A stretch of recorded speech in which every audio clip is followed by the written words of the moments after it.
Si estás hablando. Ay, perfecto. Gracias, Ari. Sí. Buenos días a todos. Muchas gracias por la participación. Vamos a dar inicio a la charla para no retrasar los horarios de las personas que puntualmente han asistido. El día de hoy vamos a tener nuestro segundo seminario junto con Saitiva. Nuestro expositor es Martín Riposati. Él es especialista de Saitiva. Vamos a tener una charla sobre clarificación y filtración tangencial. Podemos hacer las preguntas por el chat o al finalizar la sesión. Vamos a tener en este momento ya la grabación está activa de la charla y asimismo se va a subir en nuestro canal de YouTube para que puedan tener esta opción de revisión posterior o compartirla con su grupo de trabajo. Doy la bienvenida a Martín. Muchísimas gracias por apoyarnos con esta charla. Espero que sea de mucho provecho para ustedes. Cualquier pregunta estamos pendiente por el chat y como les comentaba al inicio, vamos a enviar también un link con el que ustedes pueden allí hacer un breve registro para que les pueda llegar un certificado de participación de este seminario. Asimismo, los invitamos para nuestro próximo seminario, va a ser el próximo lunes, 4 de septiembre, a la misma hora, de 8 a 9 de la mañana. Vamos a tener una charla de cromatografía. Están también cordialmente invitados, les haremos llegar toda la información por el correo a las personas inscritas y la difusión por las redes sociales de Sanitas y de Saitiva. Sin más preámbulo, buenos días, Martín. Puedes dar inicio a la charla. Muchas gracias. Bueno, ¿qué tal? Muy buenos días a todos, bienvenidos. Gracias a Sanitas por la oportunidad de brindarles a ustedes esta capacitación. La idea de hoy es conversar y darles una charla, capacitación, seminario en lo que respecta a lo que es clarificación, prefiltración y todos conceptos básicos y aplicaciones para lo que es TFF o filtración tangencial. Bueno, mi nombre es Martín Riposati, trabajo en Pol Saitiva hace ya 18 años. Estoy actualmente como Field Application Specialist, lo que significa especialista de aplicaciones para todo lo que son procesos de filtración para lo que es Latinoamérica. Así que, bueno, la idea es brindarle a ustedes conceptos, información y experiencia en todos estos dos puntos, básicamente. Las preguntas que tengan pueden inscribirlas en el chat y después las vamos respondiendo. O si tienen alguna que sea muy puntual en el momento de la conversación, la paramos y respondemos a sus preguntas. Así que, bueno, la idea es que se lleven los conocimientos como para que en cierta manera puedan aplicarlo a su vida cotidiana y en su espectro laboral. Bueno, voy a compartir mi pantalla. Me confirman, por favor, si las ven bien. Ok.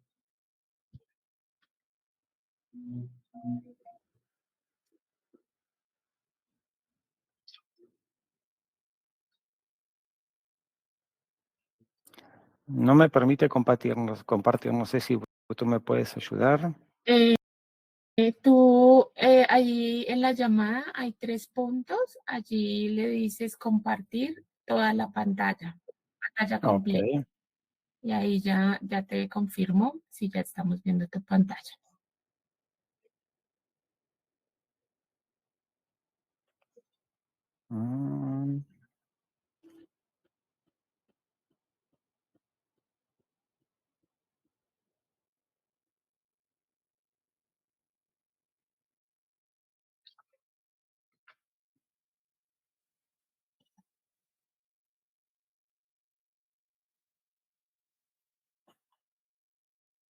Espera. Me avisa si ven la pantalla, por favor. Ahí estamos viendo la página de Saitiva. Ok, espera, ya entonces estoy contigo. Porque se me cerró.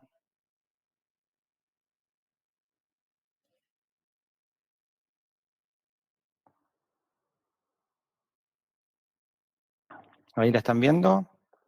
No, seguimos viendo la página de Saitiva. No sé si le digas Ok.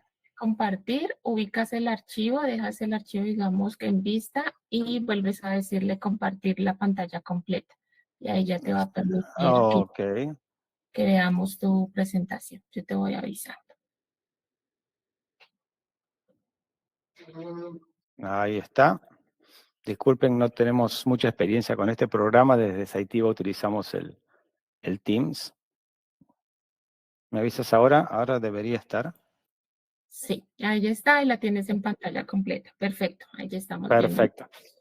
Bueno, cualquier cosita de vuelta. Incluyen cualquier pregunta que necesiten en el chat o si bien a medida que vamos dando inicio a la conversación, paramos y respondemos a sus consultas.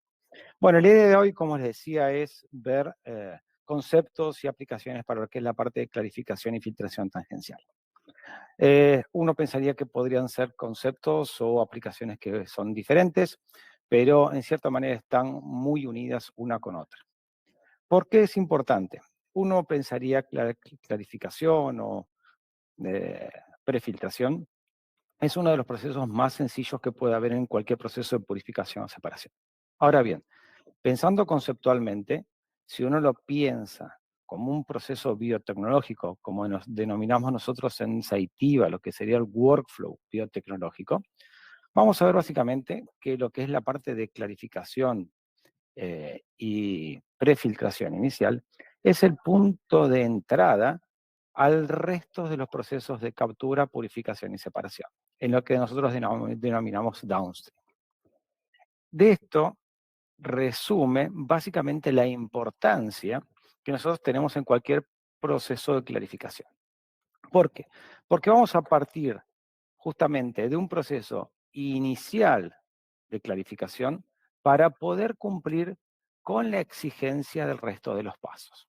Vamos a tener un proceso biotecnológico clásico, obviamente vamos a tener procesos de TFF, como filtración tangencial. Vamos a tener captura cromatográfica, vamos a tener pulido cromatográfico, vamos a tener una serie de pasos intermedios en lo que serían, por ejemplo, diafiltraciones o purificaciones a través de procesos de TFF. Vamos a tener procesos de biobarding, en lo que es una filtración clásica, reducción básicamente de microorganismos. Podemos tener algún tipo de filtración grado esterilizante. Pero el proceso de entrada a todo este workflow, básicamente, ¿cuál es? El proceso de clarificación. Entonces, es sumamente importante ver cómo ingresamos a eso para tener un resultado y una performance de acuerdo a la esperada. Ahora, muy bien, cuando hablamos de filtración, es muy importante conocer los distintos tipos de procesos que hay hoy en día de clarificación. Hay en el mercado distintos tipos de cartuchos, cápsulas o elementos filtrantes, en el cual tienen un determinado grado de filtración. Por ejemplo, los más utilizados pueden ser polipropileno o pueden ser utilizados también fibra de vidrio, con un determinado poro de retención. Ahora bien, deben considerar que ningún filtro de este estilo, utilizado para lo que son procesos de clarificación, son filtros que son absolutos. Esto significa que tienen una nominalidad, no tienen una retención total de las partículas. Entonces, filtros que son de polipropileno, que pueden ser de fibra de vidrio, que puede estar rondando el 1, 1.2 micrones, 2, 10 o 20 micrones, son filtros que no son absolutos. Significa que tienen un porcentaje de retención. Ahora bien, en lo que son clarificaciones, la tendencia actualmente, básicamente por lo que vimos anteriormente, que es el proceso inicial que me va a dar digamos, la calidad de mi producto al ingreso del downstream, lo que está utilizando muchísimo es todo lo que es la parte de filtración en profundidad.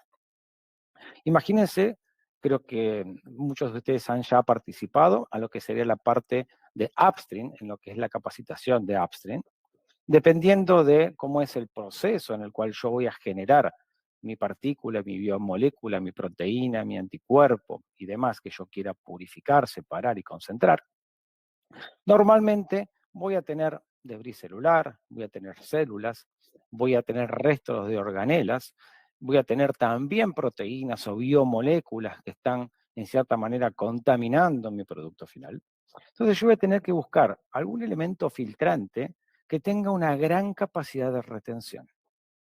Esa gran capacidad de retención básicamente se va a dar por una filtración en profundidad. Imagínense que si yo tengo un filtro, como si fuera un tamiz perfecto, una malla de acero inoxidable, en el cual van ingresando partículas de diversos tamaños, ¿qué va a pasar? Lo más probable es que se me sature muy rápidamente.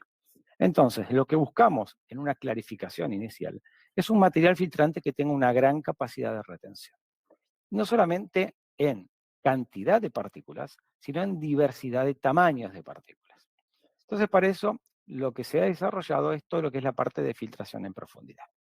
Básicamente, para que ustedes tengan una idea, es un proceso de celulosa que se diferencia de la fabricación del papel, básicamente porque se le van agregando matrices internas. Eso genera como si fuera una pequeña similitud, como si fuera una pequeña esponja que tiene un cierto espesor. Entonces, las partículas que van ingresando a esa esponja, a ese elemento filtrante, ciertamente van a tener caminos tortuosos para poder llegar al otro lado, digamos, del área limpia del proceso de filtración. Ningún filtro, ni estos de profundidad, ni los que son grado esterilizantes, ni los que son para control de Biobarden, ni filtración viral, los poros son poros absolutos y rectos. No es que son como canales bien definidos y eso me da el tamaño de poro. Todos los filtros están referidos a la capacidad de retención. Entonces, en este tipo de filtros, la capacidad de retención serán esos caminos tortuosos que tienen dentro del filtro para poder retener esas partículas. No solamente el proceso de separación, purificación y clarificación se da por el tamaño de poro, sino que se le agregan, en cierta manera, dentro de su matriz, ciertos elementos que van a favorecer y mejorar este proceso de purificación y separación. ¿Cómo es esto? Nosotros tenemos una matriz que normalmente es celulosa, pero después tenemos también algún tipo de aditivos que me van a mejorar la eficiencia en el proceso de separación. Se puede agregar, los más comunes son las tierras de diatomea y las perlites, pero algunas placas o algunos sistemas de clarificación pueden tener algún tipo de carga también para favorecer esa retención. Hoy en día es muy común lo que se denomina potencial Z, que son en cierta manera algún tipo de elemento filtrante que tenga carga positiva dentro de su matriz para favorecer y retener partículas que tengan cargas negativas. Ahora bien, muchos procesos provenientes de lo que es el upstream, pueden ser, por ejemplo, como habíamos dicho anteriormente, biomoléculas o proteínas, en cierta manera uno busca que no queden retenidas, que no queden absorbidas, que no queden adheridas a la matriz celular. Entonces, ¿qué es lo que pasa?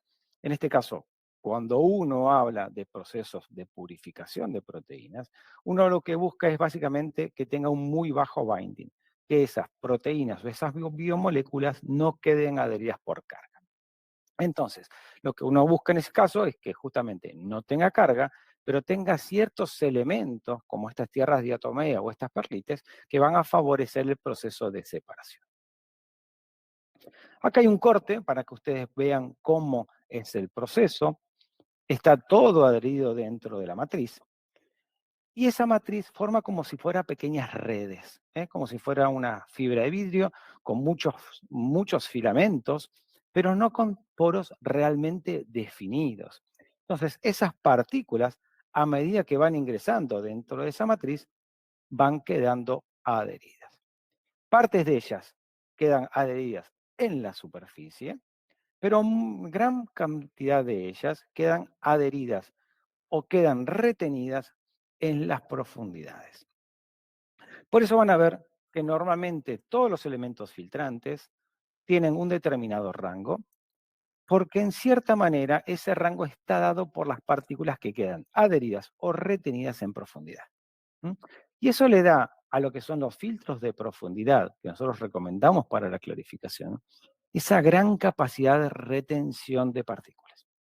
Imagínense de vuelta que un filtro que solamente trabajara en superficie, como pueden ver en la izquierda, ¿qué pasaría? Automáticamente, cuando tenga una gran cantidad de partículas, va a quedar sobresaturado. Va a perder esa capacidad de retención y el filtro va a estar obsoleto. En el caso del filtro de la derecha, es un filtro que tiene gran capacidad de retención. Las partículas quedan adheridas a su interior y eso provoca que en cierta manera el filtro trabaje mucho más fluido, trabaje con mucho mejor performance, trabaje durante mejor tiempo y tenga una gran capacidad de retención de esas partículas que estoy buscando separar. Muy bien, ¿cuáles son las configuraciones? Tenemos elementos filtrantes, como pueden ver clásicos, que son las placas, que son las que pueden ver a la izquierda, arriba. Esos son elementos filtrantes clásicos que ya hoy en día en la industria farmacéutica se están dejando de lado.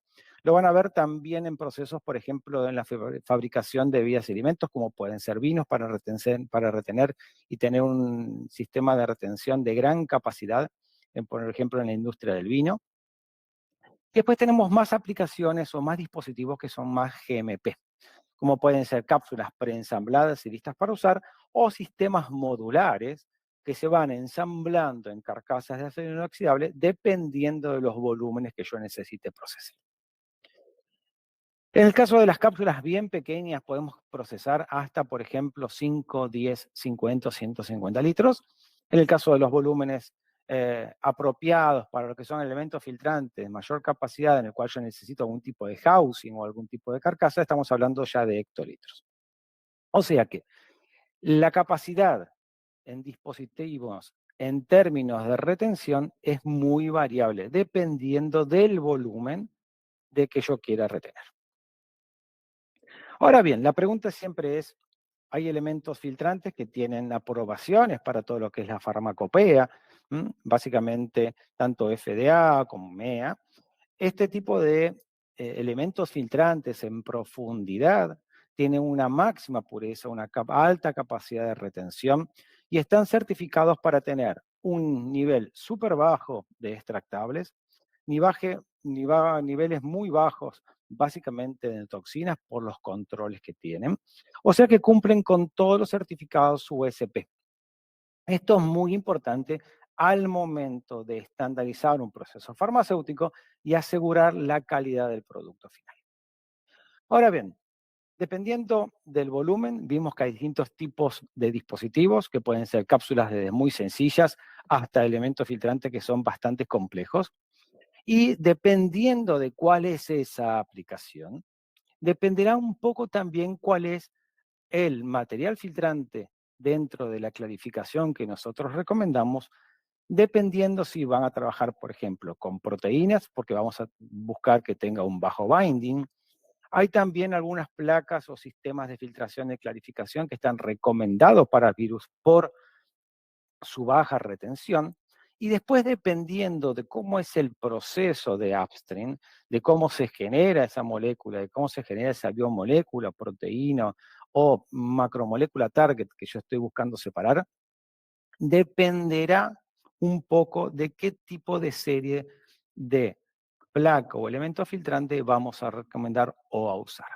Hay elementos filtrantes que son muy sencillos, que tienen un rango muy corto, digamos, de retención, y hay algunos que son los que más se están utilizando y con unas tecnologías mucho más modernas, que lo que hacen es trabajar en forma dual, anexando dos tipos de placas o dos tipos de materiales filtrantes para que el espectro de filtración sea mucho más amplio. Acá pueden ver algunos ejemplos. Por ejemplo, las líneas que son azules, que están por debajo, son elementos filtrantes en profundidad clásicos. Como pueden ver, tienen rangos cortos, 1 micrón, 3 micrones, 3 micrones, 8 micrones. Las que son en naranja son las nuevas tecnologías que hay para estos elementos filtrantes, en el cual básicamente lo que se hace es se combinan dos elementos filtrantes clásicos de clarificación y amplió el rango. Y lo que son las Bio 10 y Bio 20 son elementos filtrantes muy específicos porque tienen una capacidad muy baja de binding, no tienen, por ejemplo, ni perlitas ni tierra de atomea, y eso asegura de que todo el filtrado pueda ser recolectado y nada queda adherido por absorción. Dentro del espectro es muy amplio el tema de las aplicaciones. Vamos a encontrar que hay filtración viral, fraccionamiento de plasma, reducción de pirógenos, remoción de contaminantes o partículas suspendidas. Pero hay un término que es muy importante en lo que es la clarificación y que justamente es uno de los parámetros que siempre se evalúan al momento de verificar la performance o eficiencia del filtro de clarificación, que es la turbidez. ¿eh? Normalmente en los filtros clásicos, en los filtros grado esterilizante, o en los filtros de control de BioBarden, o el filtro 045, 065, 08, uno tiene una forma de verificar básicamente, justamente, por algún tipo de desafío, ¿no? Los filtros esterilizantes, que busco que el fluido sea un fluido estéril, por el cual voy a buscar que no haya ningún tipo de contaminante microbiano después del proceso de filtración. Eso en los procesos de clarificación no se puede dar. Entonces, justamente lo que hago es verificar esa turbidez. Y la eficiencia de los filtros de clarificación se verifican con la evaluación de la turbidez. Esto simplemente para que lo tengan en idea y en la cabeza, que hay una gran variedad de elementos filtrantes en los procesos de clarificación. Llegado el caso de que necesitan recurrir a alguno, es importante conocer cuál es la aplicación, si es posible, en el caso de que lo tengan, cuál es la dispersión de partículas que uno necesita purificar y separar, y cuál es el volumen. Con esos tres datos más o menos tenemos una guía como para poder orientarlos a cuál es el material filtrante, cuál es el dispositivo y cuál es el mejor elemento para esa aplicación puntual. Es importante que tengan en cuenta que todos estos procesos son escalables. Es importante este concepto de escalabilidad porque todos estos tipos de ensayos siempre parten de ensayos de tipo de laboratorio.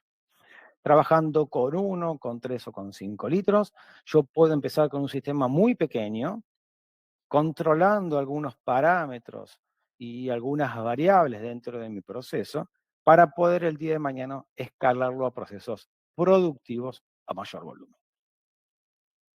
¿Cómo se hacen los ensayos de escala de laboratorio? Básicamente esta es una idea, pero lo que es fundamental, como les comenté anteriormente, es tener un flujo súper bajo.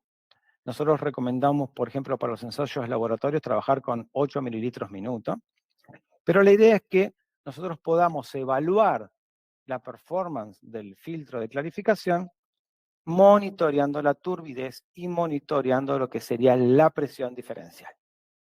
¿Por qué? Presión diferencial me va a dar una saturación del filtro y yo voy a poder evaluar con eso cuál es el área efectiva de filtración que necesito para un determinado volumen. Y por el lado de la turbidez, para verificar la performance de ese filtro de acuerdo a la dispersión de partículas que yo tengo en mi solución inicial. Estos son los gráficos que normalmente se hacen cuando yo estoy evaluando lo que es la clarificación. Entonces, en el gráfico de la izquierda, lo que van a ver es cómo se comporta a medida que voy ejecutando el proceso de clarificación las presiones diferenciales. Y en el gráfico de la derecha, lo que voy a verificar es la turbidez, para verificar que el filtro sea el adecuado. Porque yo lo que voy a querer es justamente retener partículas de gran tamaño que no pasen al paso siguiente de mi proceso de downstream. ¿Mm? Entonces, estos procesos son escalables. Podemos partir de procesos muy sencillos, trabajando con un volumen muy pequeño de 3 a 5 litros, hasta volúmenes mucho mayores, más de 2000 litros. Estos procesos son totalmente GMP, son totalmente farmacéuticos, y si tienen algún desarrollo en lo que es la industria farmacéutica, en la industria de biotecnología, estos son procesos que uno debe tener en cuenta al momento de hacer esos ensayos de laboratorio.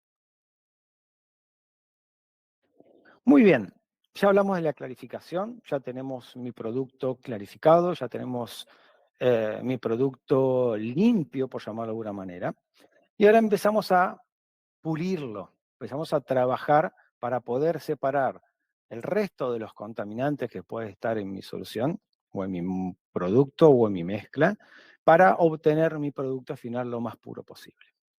Y hay un concepto básicamente, como vimos anteriormente en el flujo de workflow, que se llama TFF. Esto es la filtración tangencial. Para entrar a lo que es la parte de conceptualmente de filtración tangencial, necesitamos entender básicamente el espectro de filtración. Lo que vimos anteriormente y lo que siempre han sentido nombrar en términos de filtración es lo que se denomina microfiltración. Si hablamos de 0,2, 0,4, 0,65, 0,8, 10 o 20 o 50 micras, son lo que dentro de lo que es la especialidad de filtración denominamos microfiltración. Esto está dado básicamente para retención de partículas, retención de microorganismos. Si llegamos al 0,1 micrón y vamos hacia abajo, tenemos procesos de filtración, espectros de filtración bien diferenciados. Ya empezamos a trabajar con ultra, nano e ósmosis inversa. Si hablamos de 0,1 micrones hasta 0,01 micrones, es lo que denominamos ultrafiltración. Básicamente lo que vamos a ir a retener son algunas células de pequeño tamaño, vamos a empezar a trabajar con proteínas y vamos a trabajar básicamente también con virus. Después, por debajo de eso, ya está lo que es nanofiltración y osmosis inversa. En lo que es el espectro de filtración, tanto ultra como micro, hay muchísimas aplicaciones para lo que es la parte de TFF o filtración tangencial.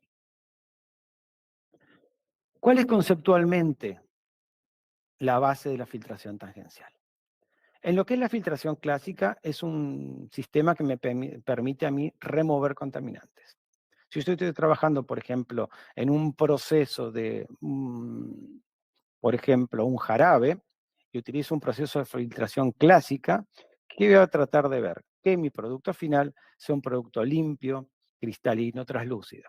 Si yo estoy buscando, vamos a la vida cotidiana, un filtro de café, ¿qué estoy buscando? Que básicamente en mi café tenga ciertas características, que sea cristalino, que no tenga borra, pero tampoco que queden los principios activos retenidos en el filtro.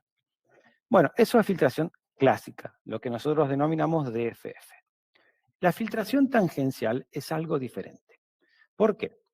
La filtración clásica, yo tengo un filtro y el flujo es directo, digamos, es a 90 grados. En lo que es la filtración tangencial, básicamente y conceptualmente es diferente. ¿Por qué? Porque es un método de separación.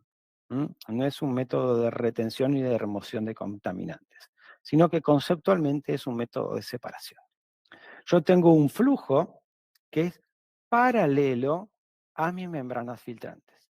Digamos, no es a 90 grados. Entonces, ¿qué diferencias tenemos entre la filtración clásica y la filtración tangencial? A medida que en la filtración clásica este flujo, que es perpendicular al medio filtrante, va atravesándolo, esas partículas van a quedar retenidas en superficie. O sea que a medida que voy avanzando en el proceso, ese filtro se va, como en cierta manera, agotando. Esas partículas quedan retenidas en la superficie y le dan, a medida que va avanzando el proceso, una merma en el flux, digamos, en el proceso de filtrado, y una saturación del filtro. En lo que es la filtración tangencial, este flujo es paralelo a las membranas filtrantes.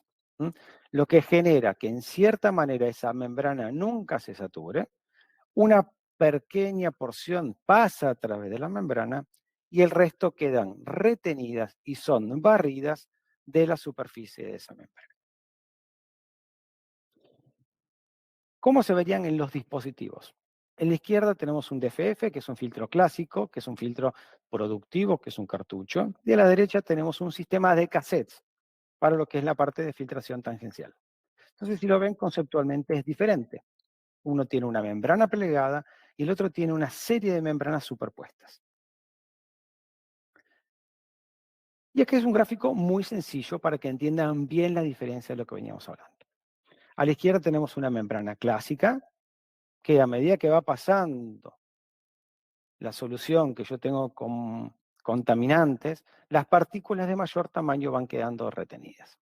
Eso produce una merma en el flux, una caída en el flux, hasta una saturación completa de la membrana.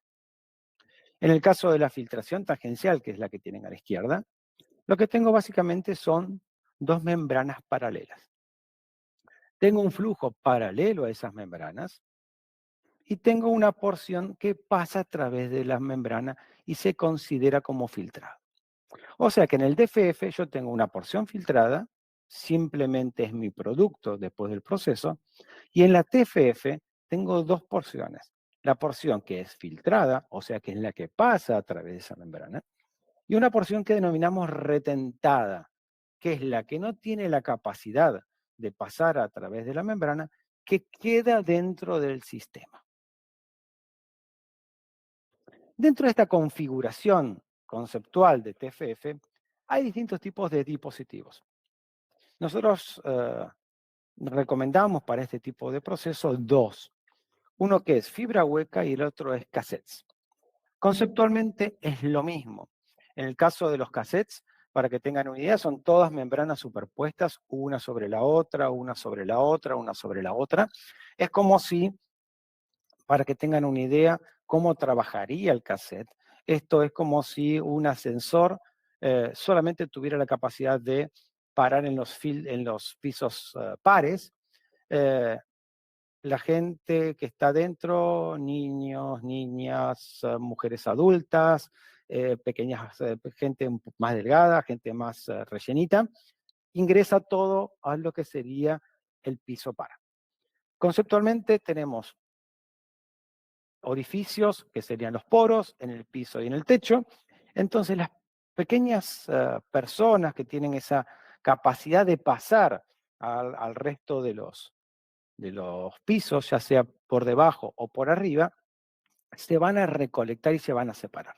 ¿Qué va a pasar con las partículas de mayor tamaño? Van a quedar en esos filtros pares. Entonces, esa doble membrana me va a dar la capacidad de retener o separar, ya sea por tamaño de poro, en las diferentes capas. Los fibros de fibra hueca conceptualmente es similar, pero con algunas diferencias. Como pueden ver, arriba a la derecha tenemos una pequeña cápsula de fibra hueca. Lo que son todos pequeños como fideos que tienen un determinado diámetro que se denomina lumen, en el cual la muestra ingresa por ahí y tangencialmente también filtra o permea. Entonces, pueden ver aquí cómo sería un fideo, esos contenidos dentro de lo que es la hollow fiber o fibra hueca. Tenemos la porción retentada, que es la porción que queda como recirculando y sin tener esa capacidad de pasar a través de la membrana, y la porción retentada que sí, con partículas de menor tamaño, puede pasar a través del filtro. La morfología en este tipo de sistemas es muy importante. ¿Se acuerdan que en lo que es la parte de clarificación uno busca que las partículas queden retenidas dentro de la membrana, justamente para tener un producto final clarificado? En lo que es TFF, la morfología es totalmente diferente. Es una membrana que en cierta manera es asimétrica porque estoy buscando que partículas no queden retenidas dentro de esa membrana, sino que o queden recirculando en el sistema o pasen a través de la membrana y yo pueda, en cierta manera, recolectarlas, recuperarlas, pero que nada quede adherida. Por eso también van a ver que hay dos materiales filtrantes en lo que es TFF. Uno es la polietilsulfona modificada, que es la omega, y otra es la celulosa regenerada, que son materiales que tienen súper bajo binding. Y cuando hablo de bajo binding significa que no tienen capacidad de retener partículas por carga.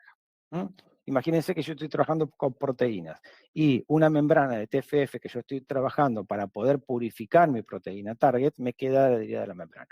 Conceptualmente no sería lo que yo estoy buscando hacer. Justamente lo que estoy tratando de hacer es recuperar y tener una mayor eficiencia en el proceso de separación.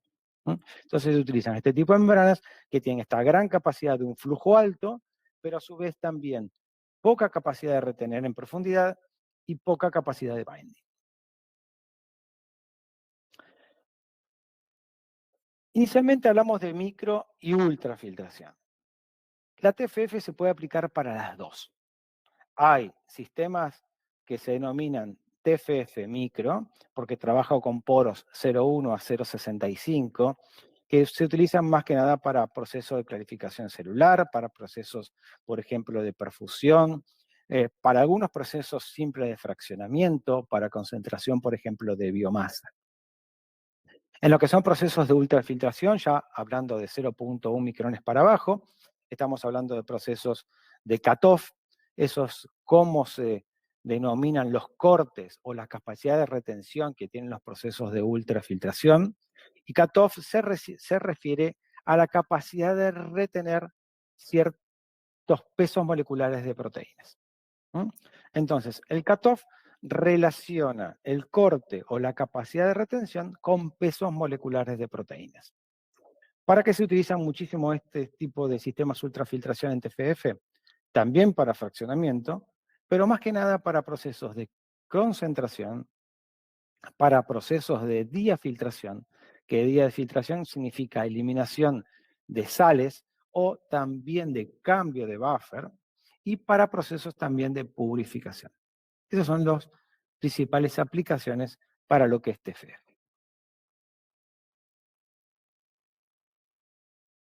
Entonces, ya vimos cuáles son los procesos, de acuerdo al sistema y de acuerdo si es micro o ultra filtro.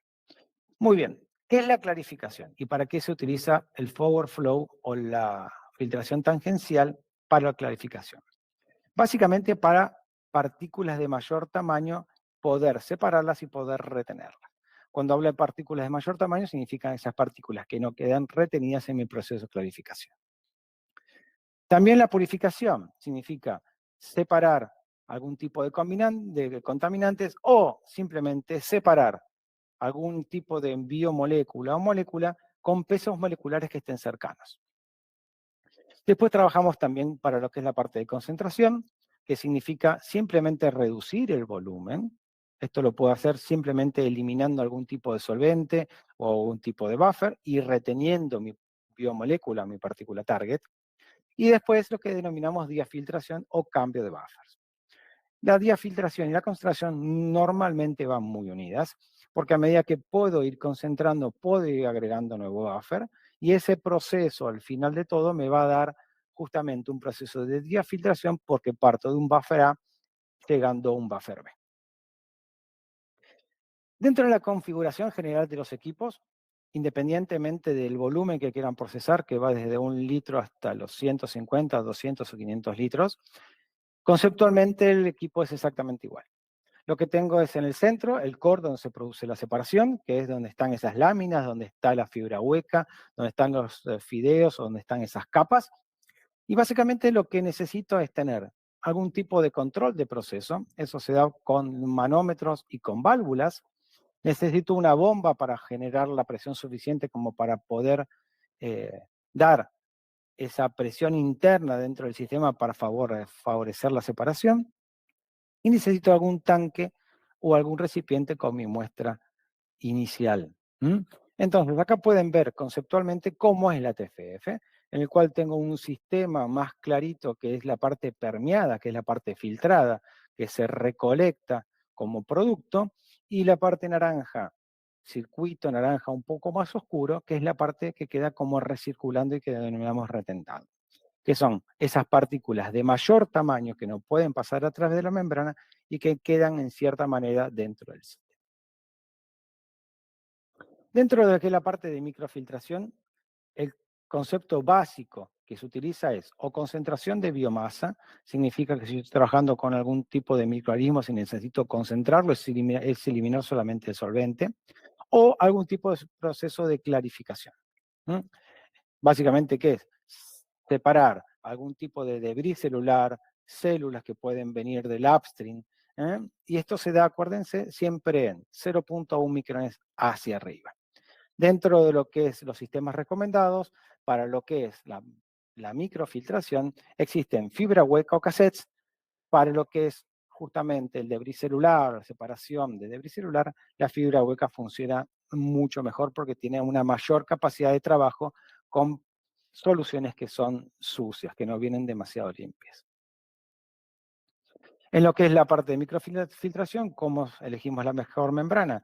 Dependiendo un poco de cómo venga el proceso, de si es un proceso que necesito romper la célula para poder obtener mi biomolécula que necesito separar, si trabajo, por ejemplo, con células CHO o si trabajo con bacterias, hay un determinado rango de membranas que suelen utilizarse. Por ejemplo, Si yo trabajo con células CHO que están trabajando por los 10 o los 20 micras, el poro recomendado para un proceso de MF son 0,65 micras. Pero para trabajo con bacterias que son de menor tamaño, normalmente trabajamos con 0,1 o 0,2 micrones. En lo que es ultrafiltración es un poco más complejo. Ahí tenemos un montón de aplicaciones. Ya hablamos de concentración, diafiltración, purificación, separación. También la fibra hueca o los cassettes pueden aplicarse dependiendo un poco de las características de la muestra. ¿Y cómo se selecciona la membrana UF? Hay un concepto muy importante que tienen que tener en cuenta. Ya hablamos del cutoff, que es capacidad de retención de esas proteínas correlacionadas con un peso molecular. Pero como hay una correlación entre el tamaño de poro, que es dos dimensiones, a lo que sería básicamente un peso molecular de una proteína, hay una correlación que no es exacta. Entonces, las membranas de ultrafiltración son membranas que no son absolutas. Conceptualmente, cuando uno necesita idealizar, dimensionar o empezar a trabajar con UF, lo que denominamos en este proceso de separación es que la membrana, en teoría, debería tener un corte de 3 a 5 veces menor para no tener pérdida de esa biomolécula a través de la membrana. ¿Cómo es esto? Si yo estoy trabajando, por ejemplo, con una biomolécula o una molécula, una proteína que esté más o menos rondando los 100 kilodaltons, voy a dividir 100 por 3, me da 33. Si divido por 5, me da 20. Entonces, entre 20 y 33 es un corte molecular adecuado para una proteína de 100 para no tener pérdida a través del filtrado. Eso es a priori lo que nosotros recomendamos al momento de empezar a trabajar con una ultrafiltración. ¿Cuáles son los parámetros críticos y operativos en TFF? El principal es la TMP. No sé si han sentido nombrarlo, pero es que denominamos presión transmembrana. Esta es una membrana que se debe calcular. En lo que es la filtración clásica o directa, yo tengo un manómetro y con ese manómetro puedo medir el delta P. En lo que es TFF, eso no se puede dar. ¿Por qué? Porque acuérdense que yo tengo un flujo que es paralelo y una presión que es transversal a esas membranas generada por la bomba y generada dentro del sistema. Entonces el flujo es paralelo a esas membranas y una presión transversal. Esta presión transmembrana se calcula como la suma de la presión de entrada más la suma de la presión retentada dividido 2. Cuando es un sistema cerrado, a eso debo restarle la porción filtrada. Pero en cierta manera, como son procesos que normalmente son abiertos, entonces lo que tengo que hacer es calcular la presión TMP, que va a ser mi presión operativa dentro del proceso, como la presión de entrada más la presión de retentada dividido 2. Esto es como se verían las dos membranas. Las membranas verdes forman como si fuera un flujo y a medida que se va generando esa presión interna dentro del sistema, parte de esas partículas van a quedar adheridas. Pero es un sistema continuo, porque piénsenlo como que en cierta manera el flujo que es paralelo va a empezar a arrastrar a esas partículas que están adheridas a la membrana. Si yo trabajo con una TMP súper alta de entrada, voy a saturar rápidamente la membrana porque voy a favorecer el empuje de esas partículas hacia la membrana. Se me van a quedar acá adheridas y voy a tener un flujo muy grande de entrada del filtrado, pero a medida que va pasando el proceso va a empezar a mermar. Entonces, si yo trabajo con una TMP súper baja, voy a favorecer el retentado, voy a favorecer la recirculación, pero voy a tener un flujo de filtrado súper bajo. Eso es conceptualmente algo que se utiliza muchísimo también para recuperar la membrana. Y eso es una de las grandes diferencias que uno tiene con las membranas o filtraciones clásicas. Las membranas de TFF son totalmente recuperables, favoreciendo el proceso de recirculación sin tener porción filtrada. Esta recirculación va a favorecer el arrastre que yo tengo de esas partículas que están adheridas a la membrana y en cierta manera poder recuperarla. ¿Cuáles son las variables que afectan TFF? Son varias. Presión, que justamente lo vimos, TMP. Dependiendo de la TMP trabaje alta o baja, voy a favorecer la porción, el flux de filtrado, o voy a favorecer la circulación. Esto va relacionado también con el crossflow. Las características del producto, la dispersión en las partículas que yo tengo que purificar, concentrar o separar. Justamente la característica de la membrana, que es una membrana asimétrica con una muy baja capacidad de binding. La temperatura, obviamente, hay a veces que uno necesita, por ejemplo, trabajar a temperatura un poquito más elevada del ambiente y la TFF permite eso. ¿Cuál es el factor de concentración al cual yo necesito llegar? Factores de concentración en TFF se expresan en X. Por ejemplo, si yo trabajo con una solución inicial de 10 y quiero llegar a 5, eso es una concentración de 2X. Entonces necesito verificar y saber cuál es mi target dentro de mi proceso de concentración. ¿Cuáles son la cantidad de procesos de diafiltración que yo voy a necesitar? Esto significa, partiendo de un volumen A con un buffer A, llegar a un volumen B con un buffer B. Esas son sucesivas concentraciones y sucesivas agregadas del buffer B para llegar a un buffer que sea, por ejemplo, mucho más estable con mi proteína como producto final. Y después la configuración del sistema. Si es fibra hueca, si es cassette. Esto es, por ejemplo, lo que habíamos visto en relación a los cortes moleculares adecuados. Por ejemplo, si trabajo con proteínas de trabajo que están dentro de los 3 a 10 kilodalton, mi cutoff en lo que respecta a la membrana debería ser de 1. Pero también tenemos aplicaciones, por ejemplo, para la purificación, concentración y separación de ácidos nucleicos, o también para lo que es la parte de virus. Hoy en día está muy desarrollado, más que nada con el tema del COVID, por ejemplo, la concentración viral, dependiendo del tamaño del diámetro del virus. Por ejemplo, como ejemplo, el virus del COVID estaba más o menos en los 100 nanómetros.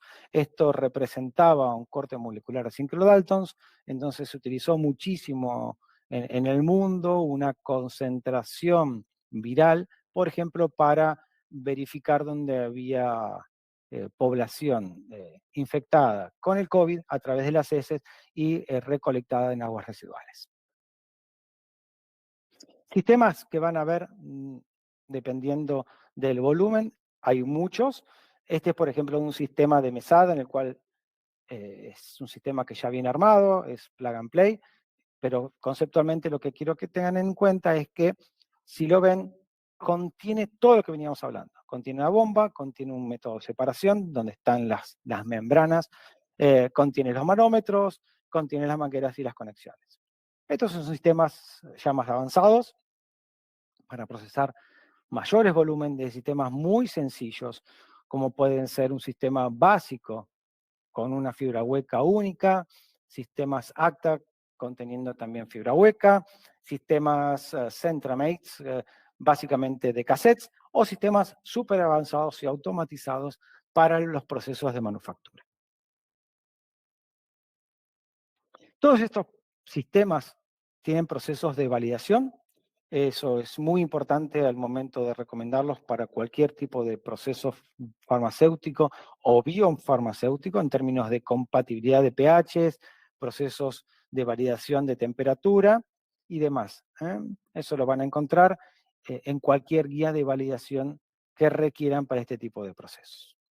Acá algunos sistemas más avanzados, ya para la fabricación y manufactura de procesos ya industriales.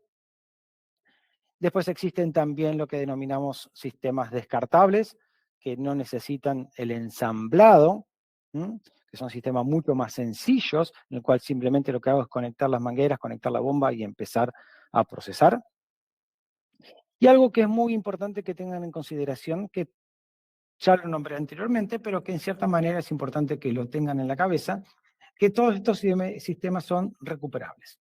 Vimos que con un buen proceso, digamos, de recirculación, favoreciendo lo que es el arrastre de esas partículas, el cassette se vuelve a recuperar. Ahora bien, hay también dos pasos muy importantes. El primero es la sanitización y el último es el proceso de conservación. Normalmente, después de llevar a cargo mi proceso, correr mi proceso, ya sea de diafiltración, concentración o purificación, hago ese arrastre para eliminar las partículas que quedan adheridas a la membrana, luego hago un proceso de sanitización, que normalmente recomendamos 0.1, 0.5 normal de hidróxido de sodio, y después un proceso de conservación. Ese proceso de conservación básicamente lo que hace es permitir que la membrana quede humectada y quede lista para usar dentro de un tiempo adecuado. Consideraciones que tengo que tener en cuenta para que en cierta manera la membrana pueda ser reutilizable. Justamente esta sanitización y conservación, y después que la membrana de ultrafiltración no se sequen. O sea que una vez que termino mi proceso, hago la sanitización, la enjuago con mi solución de conservación, que normalmente es también sí, hidróxido de sodio, pero un poco más diluida, 0.05 o 0.1 normal.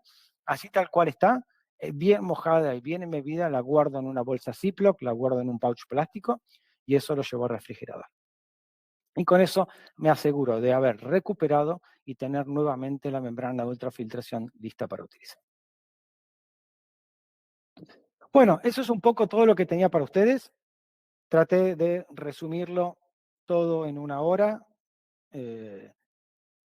y dejar algunos minutos como para en cierta manera tener algún tipo de consulta, discusión, inquietud que tengan respecto a este proceso. No sé si puedo ayudarlos en algo, si ha sido clara la presentación. Si tienen alguna consulta, me la pueden hacer sin inconvenientes. Estoy abierto para lo que necesiten.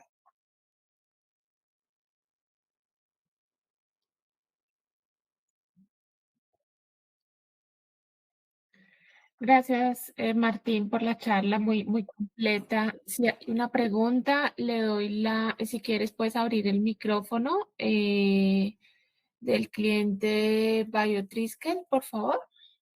Ahí estamos. Ujú. Bueno, muy buenos días. Muchas gracias por la charla, muy interesante. Tengo una consulta. Nosotros tenemos un interés particular, bueno, dos intereses. Uno primero, que es el tema de producción de factores de crecimiento en células de insecto. Y uno Ujú. segundo, que es la purificación de exosomas. ¿Sí? Ok. Quisiera saber, esperamos empezar con unos niveles, primero hasta 20 litros, y luego pues ya ir mirando cómo nos va con el tema para poderlo ir subiendo. Eh, en ese sentido, me gustaría de pronto alguna recomendación inicial, o sea, apenas es un proceso que estamos programando para iniciar. Gracias. Ok. Sí, en los exosomas tenemos bastante experiencia en la parte de purificación de exosomas. Normalmente con los exosomas que yo he trabajado están rondando los 100, 120 nanómetros, por lo cual podríamos eso extrapolarlo a una parte de lo que es purificación y clarificación en un sistema que podría estar rondando los 100 kilodalton. Con eso nos podríamos asegurar que todas las partículas por debajo de los 100 kilodalton podrían pasar a la porción filtrada y esos exosomas poder recolectarlos en el sistema. Eso es un proceso básicamente de concentración, purificación. No sé si están pensando en algún proceso de diafiltración en el cambio de buffers, pero también podría ser considerado también como un proceso de diafiltración. O sea que con un proceso solamente de ultrafiltración podríamos combinar todo lo que es la parte de purificación y concentración. ¿Mm? Dentro de lo que es la etapa inicial de esos exosomas, deberemos entender cuál es el proceso, que después si quieren lo conversamos, cuál es entender bien el proceso de generación de esos exosomas para identificar cuál es el proceso de clarificación que más o mejor se ajuste para eso. ¿Mm? Pero sí hay determinados procesos que son clásicos para la fabricación o purificación de exosomas.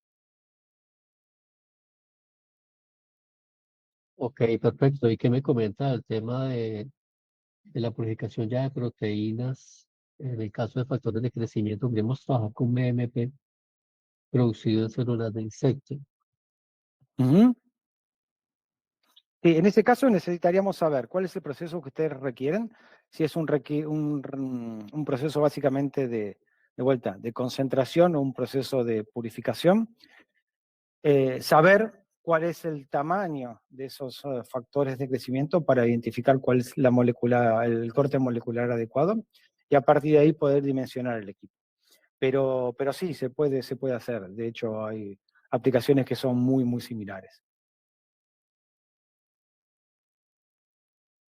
Si quieres después, en forma separada, si quieres compartir esta información conmigo, lo verificamos, lo conversamos y puedo darte mi punto de vista o mi recomendación de acuerdo a estas consultas que te he hecho en términos de tamaño, lotes y demás. Sí, ok, claro, sí, lo que pasa es que queremos ahí purificar varios tipos, o sea, BMP2, BMP4, eh, estamos pensando en algo queratinocitos y factores de crecimiento, pero sí, sí, es como le digo, un proceso el cual estamos iniciando, o sea, estamos programando ya todos los temas, pero pues, la base que quisiéramos nosotros implementar desde el punto de vista tecnológico es un sistema de filtración como este, ¿sí? La filtración tangencial.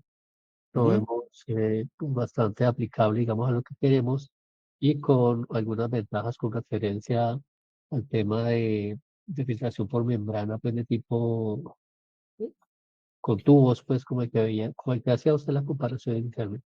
ujú. Le agradezco Exacto. mucho. Entonces quedaría con Siempre, eso, con su dato. Señor, exacto.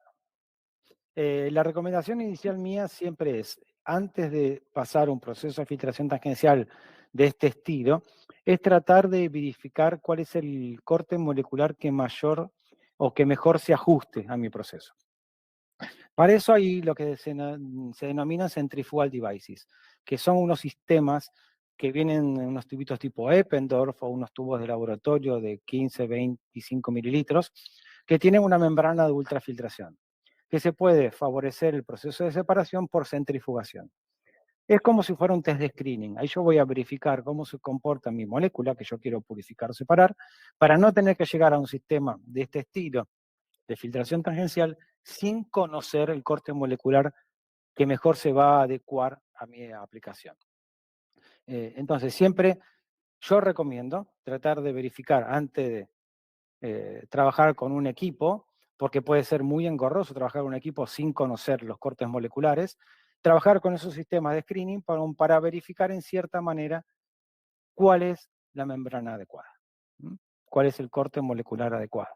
Si yo quiero retener o si yo quiero que mi biomolécula o mi molécula pase a través de la membrana. Con cualquiera de esas dos yo necesito verificarlo. Y una vez que ya tengo caracterizado cuál es el tamaño molecular de mi membrana, sí pasar a un tipo de sistema de mesado, sistema productivo. entiendo, gracias. Muy amable, doctor. No, no, de nada. Martín, hay una pregunta por el chat y luego seguimos con Alaí González. Por el chat está la pregunta de Dayan Guerra. Buenos días, Martín. ¿Cómo es el funcionamiento de TFF para concentrar las muestras? ¿Qué se necesitaría en ese caso? Ok.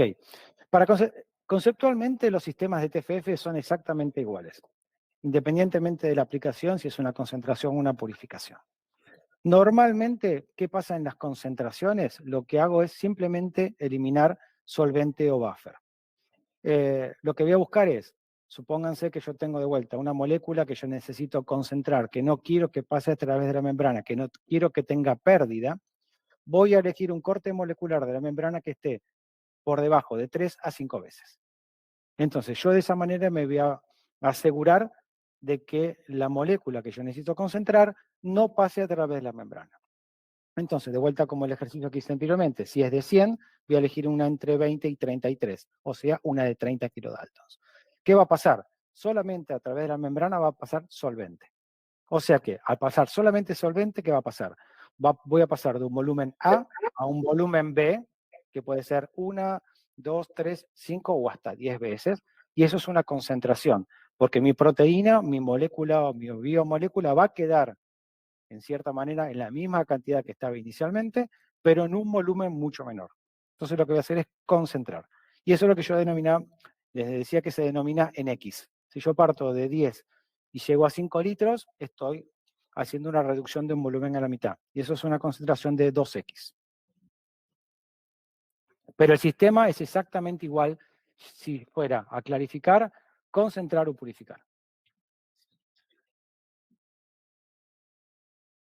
Ok, perfecto. Creo que le damos el paso a Alain González. No sé si Dayan por el chat nos quieras confirmar si quedó resuelta tu duda o podemos entrar en contacto contigo. Si quieres, Alain, puedes abrir tu micrófono para compartir la pregunta. Sí, muy buenos días a todos. Muchas gracias, Martín, por la charla. Muy interesante. Nosotros trabajamos acá en la Universidad de Medellín, básicamente en la expresión de proteínas recombinantes con varios sistemas de expresión. Eh, y quisiera saber si existe, o sea, entre estos tres grandes sistemas de expresión que son los más que se usan, que son los de bacterias, levaduras y células superiores, si usted recomienda algún tipo de sistema de clarificación por sistemas de expresión o si más bien todo va dirigido en dependencia del producto que usted esté expresando. Eh, y además, si ustedes tienen algún sistema que una la clarificación con la purificación directo y el cambio de buffer, si tienen algo parecido a eso. O sea, son dos preguntas. Sí, sí, te entiendo, te entiendo. Antes que nada, bueno, gracias Alain por la charla y por la pregunta también. Mira, en términos de clarificación, sí, hay distintos tipos de productos dependiendo del origen también de la expresión. Eso se puede ajustar. Igualmente hay yo te diría que hay una membrana filtrante en clarificación que podría ser para todas, porque está en un rango adecuado, que sería una de las supracaps. Y después, en términos de la segunda pregunta, si hay algún sistema que clarifique, purifique o clarifique y concentre, lamentablemente no. Son todas etapas bien separadas. Lo que sí se puede llegar a hacer es que tener solamente, por ejemplo, un solo sistema, un solo equipo, pero que te clarifique, te concentre, por ejemplo, en TFF, pero que lo hagas en etapas. Digamos, Ya. no Sí, hay un sistema que te una, digamos, una clarificación y una purificación. claro, no, es que a veces bueno, normalmente en los laboratorios es importante entrar a una membrana de purificación con un nivel de limpieza muy alto porque puedes perjudicar la membrana. Y además, otro problema muy común es la precipitación de la proteína de interés cuando estás cambiando el buffer. Exacto. Entonces, eso es importante. Por eso preguntaba si había algún sistema o algo que lo hiciera o que ayudara a hacerlo todo de una vez. Pero bueno, ya veo que no, que debe ser por etapas, porque eso es algo que nos golpea mucho, sobre todo la precipitación de las proteínas cuando queremos llevarlo al buffer, sobre todo la purificación de proteínas de bacteria, que generalmente tenemos que totalmente desnaturalizarlas, purificarlas y luego volverlas a refoltear. ¿Mm? Es, Entonces eso es un problema que todavía existe bastante. sí, sí, sí, sí. Mira, no solamente es importante el tema de clarificación, digamos, yo acá nombré un poco la clarificación básica en profundidad, pero muchas veces los procesos previos a la TFF son súper combinados. Es más, yo tengo muchos procesos que hemos dimensionado que, por ejemplo, tienen una clarificación en profundidad y a eso le sigue, por ejemplo, un filtro de 0,2. Y dice, ¿cómo un filtro de 0,2 si es un filtro de grado esterilizante? Conceptualmente, en ese punto de filtración, no está pensado como un grado esterilizante, sino que está pensado como un prefiltro para la TFF. Entonces, como tú decías, es muy importante, que es lo que yo básicamente inicié en la charla, que los procesos de clarificación y prefiltración son sumamente importantes para ver cómo ingresamos al resto, a la purificación o a los pulidores, porque ahí me va a dar la característica o me va a dar la calidad del producto que yo voy a meter inicialmente en el downstream. Muchísimas gracias, Martín. No, por nada. Y disculpen que traté de meter todo así en una hora, pero de prefiltración y clarificación podríamos estar hablando horas, y de TFF mucho más, porque si empezamos a indagar en cada una de las aplicaciones, podemos estar hablando horas.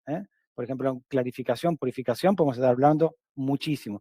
Pero la idea de esto era que tuvieran los conceptos básicos como para tener en cuenta que hay procesos de purificación, separación y filtración que van más allá de lo que es la filtración clásica.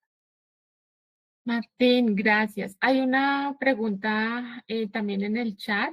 La hace Fernando Lucero. Nos dice, muy buena presentación, sumamente útil para mi caso. En purificación de liposomas de moléculas pequeñas, liposomas de tamaño aproximado de 100 micras, escala laboratorio, y luego poder escalarla, ¿qué proceso recomienda? Gracias. Bueno, con el tema de los liposomas, es uno de los procesos que yo conozco más difíciles por el tema de qué material filtrante debo elegir. El comportamiento de los liposomas es muy diferente al resto. Entonces, ahí, para los liposomas en particular, y con los liposomas de mayor tamaño, las clarificaciones suelen ser muy ajustadas y debemos de ver cómo se comportan esos liposomas en las determinadas clarificaciones que tenemos que llegar a recomendar. Pero para los liposomas normalmente se trabaja con lo que serían clarificaciones amplias a muy bajas presiones. Pero hay en algunos casos, para liposomas yo hasta te recomendaría que utilices algún tipo de prefiltración clásica, no de estas prefiltraciones o clarificaciones que trabajan, por ejemplo, con doble capa o que son mucho más complejas, sino con una clarificación básicamente inicial y sencilla. Pero si quieres también después podemos conversar un poco más de procesos. Hay procesos que están estandarizados para lo que son liposomas. Tenemos mucha experiencia también ahí. A veces es medio confidencial el tema de algunas consultas así puntuales, por eso tampoco me quiero explayar demasiado, pero sí podemos conversarlo después separadamente para verificar cuál sería el mejor o filtro adecuado también para el proceso en general. Porque para los liposomas no es como la pregunta de Alain que decía, bueno, una proteína en particular, sino que los liposomas hay un método que ya está más o menos estandarizado y no incluye algunos de estos puntos, sino que son membranas específicas para liposomas por su comportamiento que es bien diferencial. Ok, muchas gracias. Yo les voy a compartir un momento por acá para que puedan, ya les muestro por acá, compartir.